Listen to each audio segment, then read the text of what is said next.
Destructo Boy issues 1, 2, and 3 are on sale now at blaketwild.etsy.com. Each issue is $9.99 and jam-packed filled with zany sci-fi over the course of 20-plus pages. Each purchase comes with a free head sketch of any character of your choosing. It can be Batman, Hellboy, Mr. Miracle, Spider-Girl, Spider-Woman, Spider-Girl, the other one. Check it out, blaketwild.etsy.com. Link is in the description at my link tree. Welcome to the second exciting installment of Ultimate April 2023, because I guess this is going to be a yearly thing now. I don't know. This episode, I wish it was not happening, because goddamn, I hate Ultimate X-Men just so much. Released in 2001, written by Mark Millar with art by Adam Kubert, Tom Derenick, and Tom Rainey, this is Ultimate X-Men Volume 2, Return to Weapon X. The book begins at Weapon X headquarters, which is in Finland for some reason in this universe. The facility is on high alert due to a recent escape by a certain tridactyl mutant, Nightcrawler, who in the Ultimate Universe is a brimstone black demon instead of a lovable blue demon. He's also going to be revealed to be homophobic later.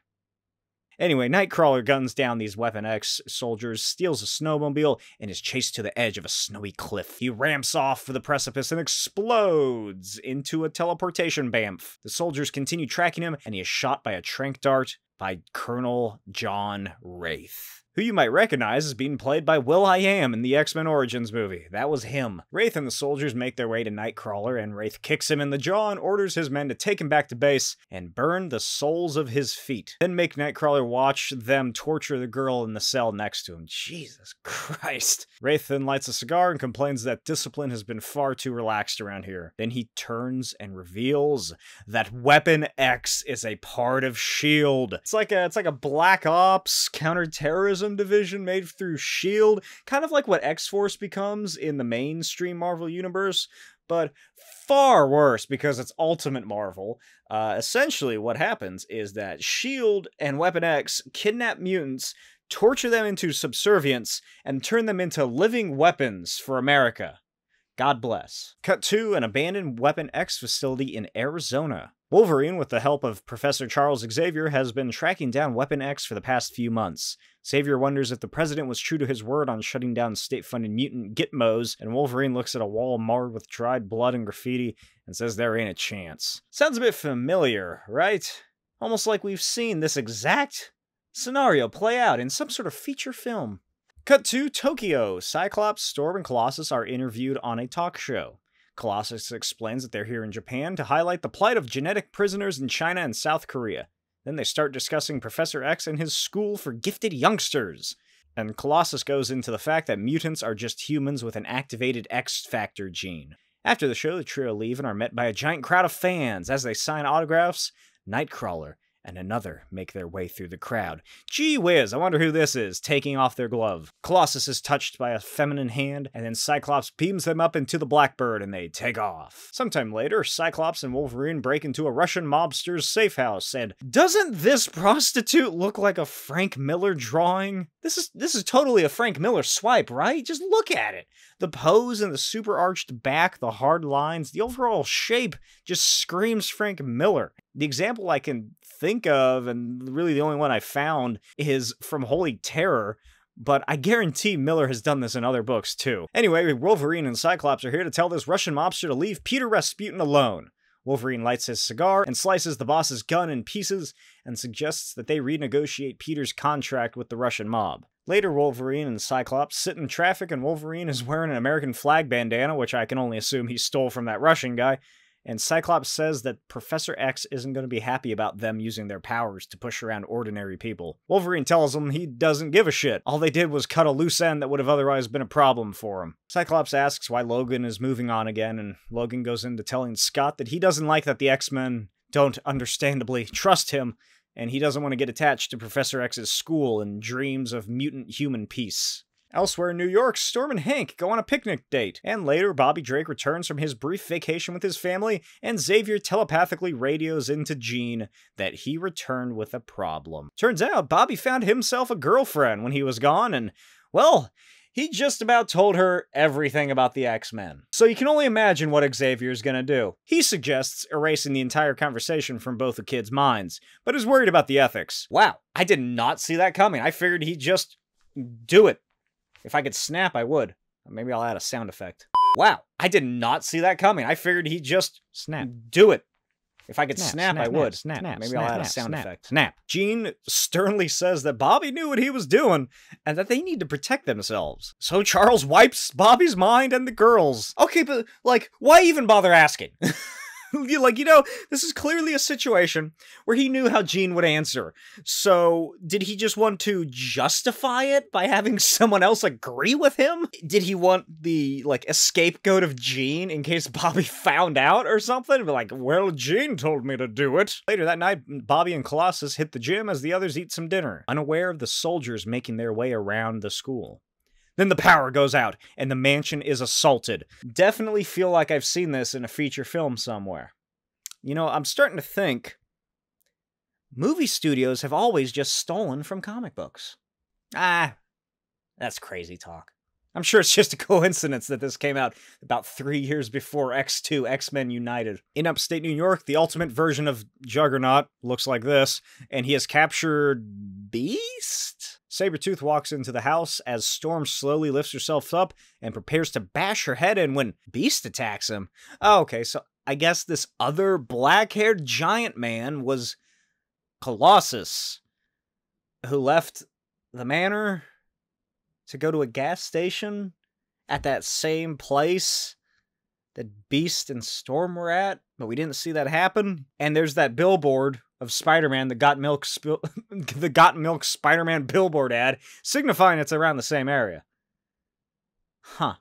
Moving on, Cyclops has had the chance to get up and unleashes his laser beam vision, but so Nightcrawler appears and swipes his visor, and then bashes his head with a frying pan. Wraith demands a sitrep on Wolverine, but Sabretooth says Wolverine is not here, and he hasn't been for quite a while. Iceman then makes his presence known, having frozen Sabretooth and all the other soldiers, but then Rogue steals Jean's powers and mind whammies Bobby, who is promptly tranquilized.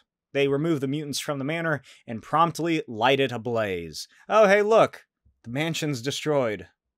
Just like in the movie. Wraith then notices that his men have drawn a little circle with an 8 inside of it on Xavier's head and says, I just wish you were awake to see all your hopes and dreams go in smoke like this, Charlie boy.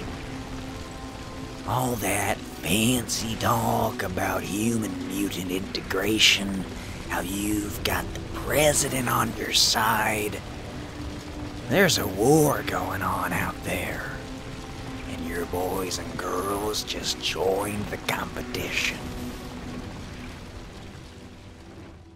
Cut to Delhi. Colonel Nick Fury floats down to the ground via his pair of shoes and makes his way to a temple. One thing I do like about, I guess, this issue of Ultimate X-Men is that it depicts Nick Fury using all these crazy gadgets and stuff. It's really neat to see. And I'm really surprised that Marvel never made an Ultimate Nick Fury series, or at least a mini-series or something. The only thing he got that's really close to that is probably Ultimate Origins, which fucking sucks. Anyway, Fury makes his way to the temple and tells the temple master that he's here looking for an illegal genetics operation that's in violation of the Superhuman Test Ban Treaty. Then all the monks stand up, armed with bullpup assault rifles, and Fury touches his sunglasses and vaporizes everyone in the room. He makes his way down a secret stairway and into a high-tech facility, gets cornered when some scientists come towards him, so he activates his intangible waistcoat to phase through a wall and ends up in a room full of armed guards. They open fire and Fury goes invisible before quickly gunning them all down. Finally, he spits some explosive chewing gum at a large vault door and discovers something inside. A blinding light. He orders a dozen agents armed to the teeth down here immediately and says they have to torch the place before being cut off. At the Weapon X facility, General Thaddeus Thunderbolt Ross speaks to Wraith about Fury discovering the base, being neutralized and subsequently kidnapped. Ross tells Wraith they need Fury back ASAP, and they want the man who's behind the Indian mutant genome working for S.H.I.E.L.D. by midnight. Wraith smiles and says that they have some great new recruits to send on the job. And Ross freaks out that Wraith has kidnapped the fucking X-Men, aka the people who saved and are on first-name terms with the president. Wraith says Xavier was the only one with the line to the president, and they already shot him. Sweet Lord, this just gets worse and worse. I can't create a S.H.I.E.L.D. response unit from a 14-year-old teleporter, a human juggernaut, a Marilyn Manson fan who can kill you if she touches you, and a poor man's Wolverine. What? I'm sorry, Sabretooth, but it's true. Then Wraith shows him the operating room. Dr. Cornelius is busy at work modifying the Beast to maximize his strength and agility. Ross tries to see the bright light through this dark tunnel and says, oh, hey, at least we got Wolverine, right? That's the whole point, right? You raided the X-Mansion to get Wolverine back, and you sort of just stole the other ones with you, right? And Wraith sheepishly says that Wolverine was the only one that they didn't manage to capture. Ross then puts on his coat and storms out, ordering Wraith to do his goddamn job and get Fury back. In the holding cells, Juggernaut and Rogue bicker with Colossus and Storm about Magneto and the mutant kind. Cyclops says that he already has 3 escape plans formulated, and that once the president hears they're being held against their will, soldiers will be all over this place. Juggernaut laughs and says that the last hope they had of escape was executed by Professor X on the White House lawn. Get out of my head, you stupid cripple! Then there's this scene, which is Jean and Nightcrawler inside his mind, and specifically one of his happy memories from childhood, and he's blue for some reason, and Jean's trying to communicate with him because he doesn't speak English, he only speaks German. And they make a joke about Nightcrawler picturing her in her underwear. Ha ha ha. Are they just gonna fucking make that joke every goddamn time she shows up? They already did it in Spider-Man. And they did it in the first volume, too. Back at Weapon X, Cornelius asks Wraith why he told Ross that Xavier is dead. Wraith says that Weapon X is getting shut down by the pansies in Washington, and Ross has had his mind all turned around. But Xavier is a wild card in case the game turns against them. Then he picks up the Cerebro helmet and suggests using Xavier's mutant location equipment to track down the Brotherhood, specifically Wolverine. It's just like I'm getting deja vu or something. Elsewhere, Wolverine walks through a blizzard. Sometime later, Team A emerges at a secret genetic base in India. Nightcrawler teleports inside and screws up the security system to open the main doors. Then Cyclops blasts the guards and the team begins their mission. Elsewhere in the country, Nick Fury awakens aboard a train and is interrogated by a military leader. Outside and above, Team B arrive. Iceman takes down the gunships guarding the train as Colossus prepares head-on on the tracks. And yeah, it's exactly what you'd expect to happen in this cool splash page. I dig the motion of the train being utterly destroyed, but I'm not really a fan of the, pose on Colossus. It's very static and stiff, which I guess is kind of the point to show, hey, yeah, he barely did anything and this is the outcome. As the train passengers wallow in pain, Beast flies through and snatches up Nick Fury. And meanwhile at the genetic base, Cyclops and Nightcrawler discover what they came here to destroy. An organism built from 57 different varieties of mutant genes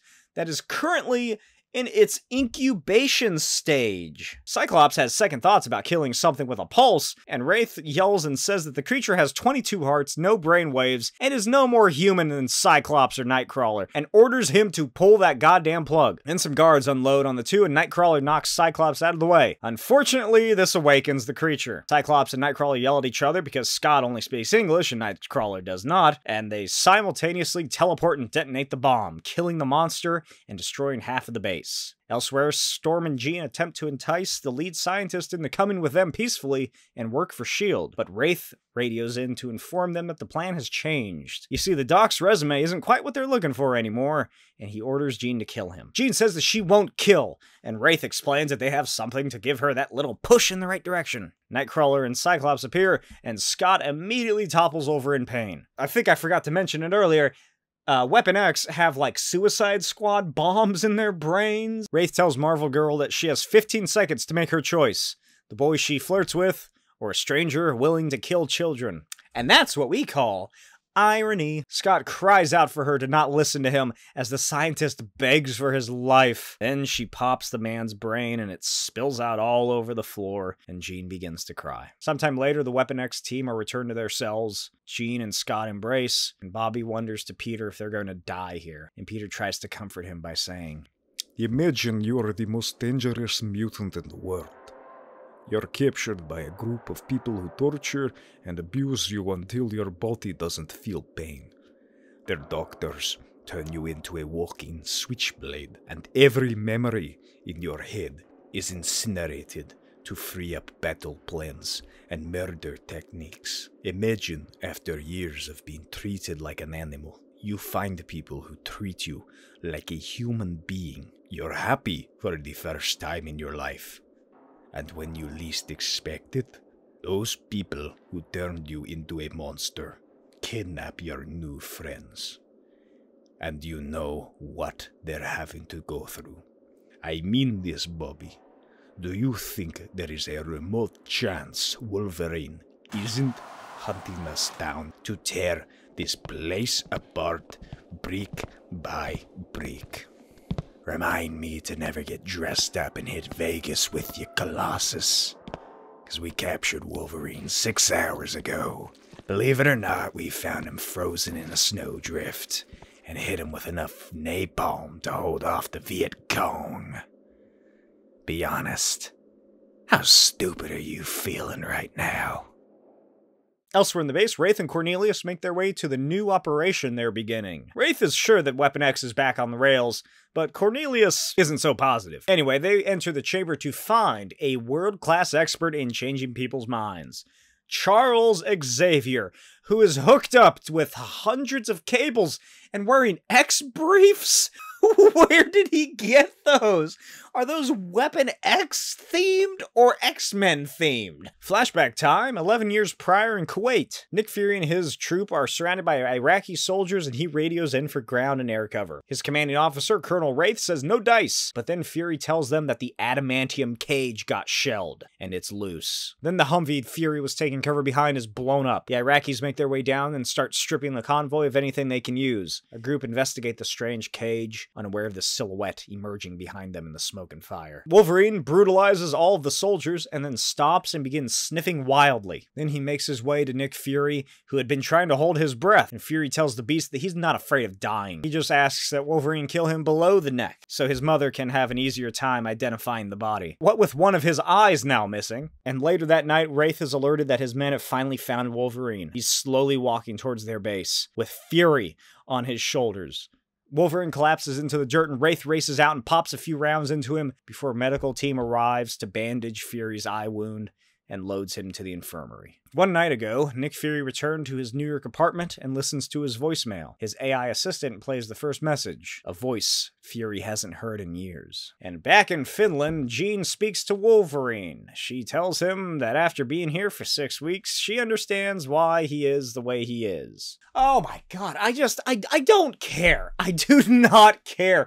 Ultimate Wolverine is a dickhead piece of shit. In the future, he is going to get mind swapped with Peter Parker, and then in Peter Parker's body, he's gonna try and bang Mary Jane Watson. If this wasn't the Ultimate Universe, I'd probably be a little more interested and feel more for what the X-Men and Wolverine are going through. But it's not. It's the Ultimate X-Men, and they're all pretty much terrible, hypocritical, selfish pieces of shit. Anyway, Wraith has a video call with General Ross and a bunch of other military leaders in which he reveals that Charles Xavier is still alive and has been hooked directly into a new Cerebro system that can now enhance his powers by 1,000 times over. Ross demands to know what Wraith is planning, and Wraith tells him that he's taking control of S.H.I.E.L.D. and making sure the world is safe from the threat of mutants. Then he detonates a bomb in the general's conference room, killing them all. I guess they snuck the bomb in. I doubt that Xavier was the one that do it. Did he blow him up via the power of thought? In the Netherlands, Sabretooth and some Weapon X soldiers hold Wolverine at gunpoint. One of them sets up a little grill, which is loaded with 376 pages of classified documents on the man now known as Codename Wolverine. The dossier contains everything from Logan's earliest days in school to the day Weapon X got him. Then Sabretooth ignites it, and Wolverine is gunned down. Simultaneously, back at Weapon X, Dr. Cornelius discovers an abnormality in Wolverine's medical scans, and Wraith realizes that what was inside Logan's intestine is a tracking device. A massive explosion then blazes the night. The power of the base goes out completely, and the mutants emerge from their cells. And then, the Brotherhood of Mutants appears! Also, Scarlet Witch removed all their brain bombs. Sabretooth rips 4 claws out of his hands as the soldiers return to base, and Logan makes fun of him for overcompensating. And back at base, the X-Men, Brotherhood, and Weapon X mutants bring down hell. Wraith demands Cornelius use Xavier to give them all aneurysms, but without any power, there's nothing they can do to order him around. There's also nothing keeping him under control from the neural clamps they installed either. So Wraith just whips out his handgun and shoots Xavier. Cornelius points out how fucking stupid that was, since Xavier was the one thing they had going for them in way of, oh, I don't know, not getting their heads ripped off by a bunch of angry mutants. But Wraith storms off and orders himself an evac. Meanwhile, Logan taunts Sabretooth some more and eventually gets cut free, and they begin a brutal fight in the snow. Beast leaps down the halls, hunting down Cornelius to gain vengeance for what he did to him, and when he finally finds the good doctor, Cornelius tells Hank McCoy to shut the fuck up and help him save Charles Xavier's life. Anyway, Wolverine and Sabretooth keep fighting, but now they tumble down a mountain. Wolverine slices his 6 claws straight across Sabretooth's face, and Sabretooth launches Logan into a tree. Then he drags him to a river, holds him beneath the water. Look at us, Wolverine. Super people are supposed to be the next stage in human evolution, but all we do is fight each other. We're nothing but trash. And I don't know about you, but I'm getting tired of the itchy, scratching garbage. I slash you, you slash me, then we heal and get better. That's why it struck me that drowning you might be the one way to finish it. How does a healing factor fix a suffocated brain, huh? Hear that pumping noise? That's your brain cells exploding. At least I got enough brains to cover my family jewels in a fight. Say goodnight.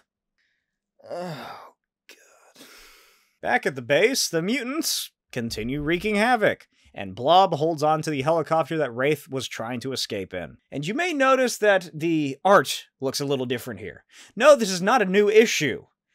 It's just the fact that this book has 2 artists and 3 different inkers for some reason. Colossus prepares to bring down the load-bearing pillars of the Weapon X facility, but finds that he can't do it for some reason. And Jean emerges, revealing that she won't let him or any of the others kill all the people inside. And Wraith is like, forget those idiots in the canteen, Marvel Girl. This psychopath says he's gonna eat me. Which is true. The Blob is a fucking cannibal.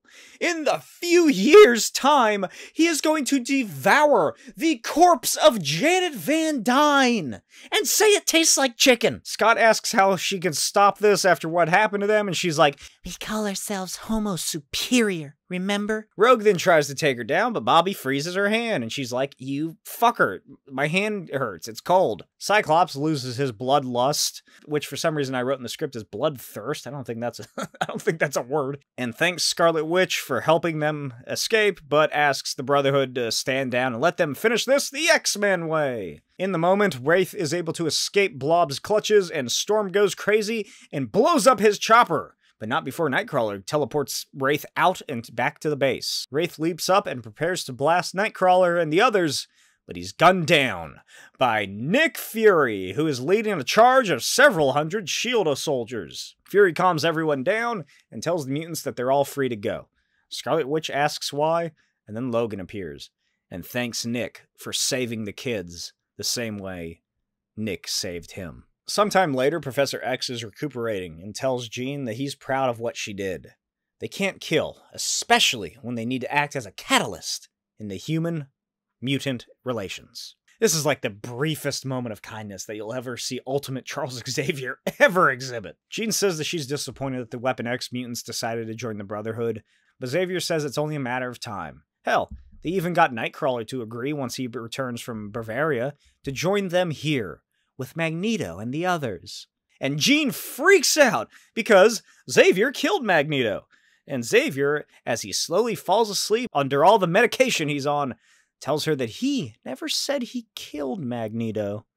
And then he falls asleep as Jean tries to wake him back up. The end. Hope you enjoyed this episode. Let me know what you thought in the comments below. What do you think about Ultimate X-Men? I think it's terrible. And I heard it doesn't get any better. Of course, check out Destructo Boy, BlakeTWild.etsy.com. It really helps me out, and you get a great fun comic book. You get a free sketch included. You get a little Destructo Boy button just for you. This was better than the first volume of Ultimate X-Men, but not by much. It's not as cringy as the first one. It's just more depressing. I did not have fun with it like I did Ultimate Fantastic Four Volume 2. That also had the benefit of art by Stuart Immonen and fantastic colors by, I can't remember his name. Both are written by Mark Millar. No, wait, no, they're not. Next week's episode is written by Mark Millar. Last week was Warren Ellis. So that might also explain it. Warren Ellis was a better writer than Mark Millar.